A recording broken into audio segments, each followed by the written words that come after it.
Welcome to part 3 of sending an email blast. You're almost done. The Edit Your Template page will show you how your email will display on someone's browser.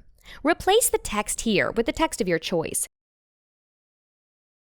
You can change the font, text size, and color. You can make the font bold, italic, or underlined.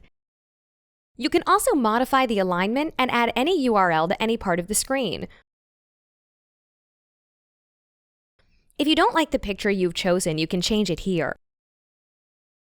You can also zoom in or out of the picture by moving the green slider.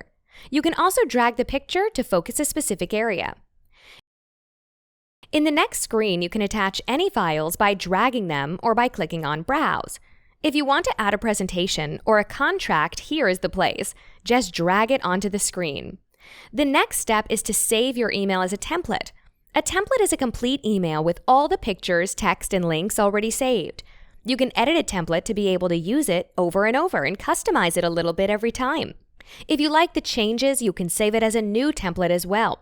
You can choose a template that you have previously created on the first step of Email Blast screen.